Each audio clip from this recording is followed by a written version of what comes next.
السلام علیکم ورحمۃ اللہ وبرکاتہ۔ الحمد للہ رب العالمین والصلاة والسلام علی نبینا محمد وعلی آلہ وصحبہ اجمعین، اما بعد۔ دوستوں اور بھائیوں اور اسلامی ماں اور بہنوں، آپ کی خدمت میں ایک خیر خواہاں نصیحت لے کر کے حاضر ہوا ہوں، جس کا موضوع ہے اپنی اپنی خیر منائیں۔ ہم سب اچھی طرح سے جانتے ہیں کہ کورونا کا یہ قہر پوری دنیا کو اپنی لپیٹ میں لیے ہوئے ہے۔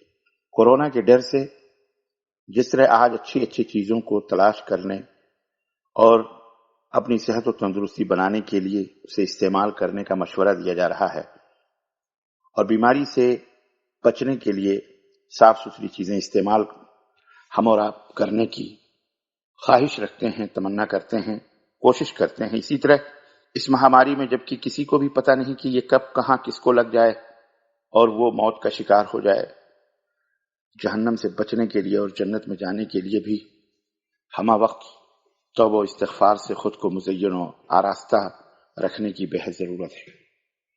اور بدعقیدگی جس سے کہ ایمان خراب ہوتا ہے، جس سے کہ اللہ کی ناراضگی ہے، جس سے کہ رسول صلی اللہ علیہ وسلم کی شفاعت سے محرومی ہے، جسے ہم شرک و بدعت کہتے ہیں، فرقہ پرستی جیسی بھیانک اور خطرناک چیزیں جو ہمیں جہنم میں پہنچانے والی بیماریوں سے جو ہمیں جہنم میں پہنچانے والی، اور ان بیماریوں سے تو ہمیں فوراً توبہ کرنے کی اسی وقت ضرورت ہے۔ یاد رکھیے کہ جنت ہر مشرک اور کافر اور ملحد اور منافق پر حرام ہے۔ اللہ رب العزت نے ارشاد فرمایا، انہ من یشرک باللہ فقد حرم اللہ علیہ الجنہ ومأواہ النار وما للظالمین من انصار۔ شرک کی حالت میں جو بھی مر گیا، جنت اس کے اوپر حرام ہے، اس کا ٹھکانہ جہنم ہے، اور اس کا کوئی مددگار نہیں ہوگا۔ یہ بات اچھی طرح سے سوچ لیجئے کہ کسی کو کوئی گروہ، کوئی جماعت، کوئی فرقہ جنت میں نہیں لے جائے گا۔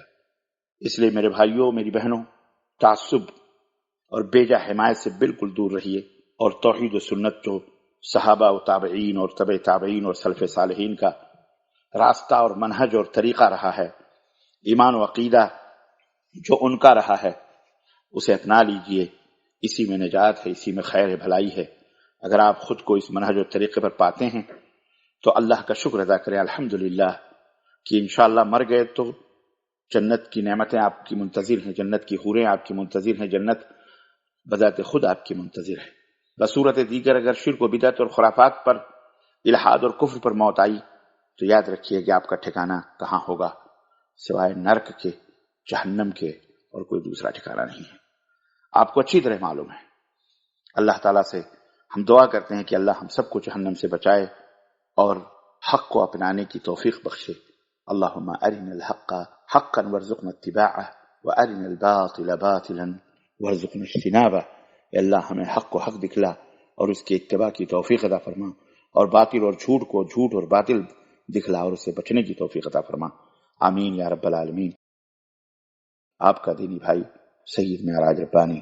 والسلام علیکم ورحمۃ اللہ وبرکاتہ۔